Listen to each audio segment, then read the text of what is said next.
पहले टीएससी का हेड महामहिम राज्यपाल होते थे। इन्होंने कैबिनेट से पास करके और खुद मुख्यमंत्री इसके हेड हो गए। सवाल ये है कि भाई आपको इसकी ज़रूरत क्यों पड़ी? महामहिम राज्यपाल थे तो क्या गलत था?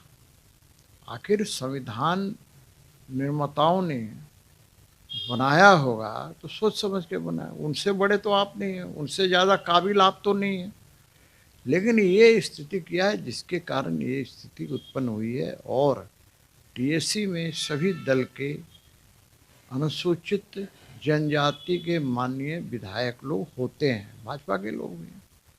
अब भाजपा के लोग इसी कारण से उसमें भाग नहीं ले रहे हैं। जो भाग नहीं ले रहे हैं तो आपको जो मन में आए वो आप तय कर लीजिए। लोकतंत्र में ऐसे ही चलेगा क्या?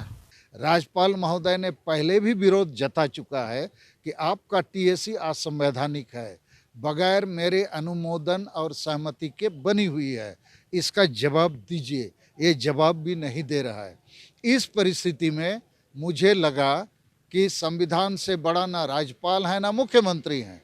इस मामले पर कॉन्स्टिट्यूशनल ब्रेकडाउन की परिस्थिति बन गई है, संविधान के ऊपर हमला हो रहा है। तो हमने सुझाव दिया है कि ऐसा होने से संविधान की गरिमा, महामहिम राष्ट्रपति, महामहिम राज्यपाल, ये संवैधानिक पद हैं, इन पर हमला हो रहा है। तो इसकी सुरक्षा के लिए राज्यपाल महोदय को राष्ट्रपति से सलाह करके अनुच्छेद 356 अर्थात राष्ट्रपति शासन लागू करने की दिशा में पहले सो कॉज नोटिस हेमंत सरकार को देना चाहिए। और यदि संतोषजनक जवाब नहीं मिलता है तो यहाँ राष्ट्रपति शासन लागू करना लाजिमी है, कारण कोई भी संविधान से बड़ा नहीं है।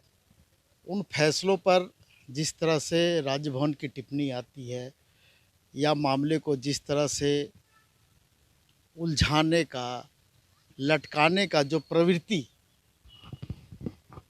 देखा जा रहा है, वो इस राज्य के विकास में कहीं ना कहीं बाधा उत्पन्न कर रहा है।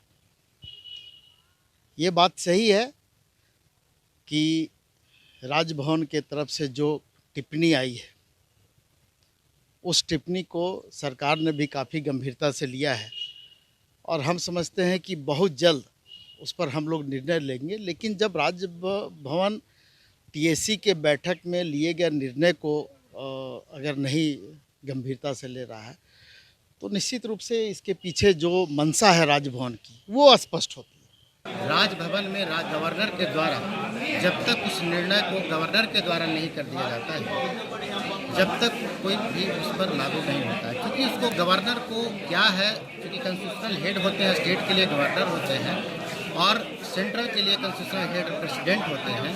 तो जो भी राज्य से संबंधित जो भी कमेटी के द्वारा निर्णय ली जाएगी, जो वेलफेयर से संबंधित, जो स्टेट के वेलफेयर से संबंधित या उसके ट्राइबल जो एडवाइजरी कमेटी होती है उससे संबंधित जो भी कुछ होते हैं, या उसके मेंबर का या उसके किसी पदेन अध्यक्ष लोग करें, या इस कमेटी के द्वारा जो पारित किए जाते हैं बहुत सारे जो निर्णय ली जाती है, लेकिन उसमें क्या गलत या क्या सुझाव होनी चाहिए, तो एक बार उस निर्णय के गवर्नर के द्वारा अवलोकन की जाती है। अवलोकन देखना पड़ता है कि हाँ इसमें क्या त्रुटियां हैं या सही है या क्या उचित होना चाहिए।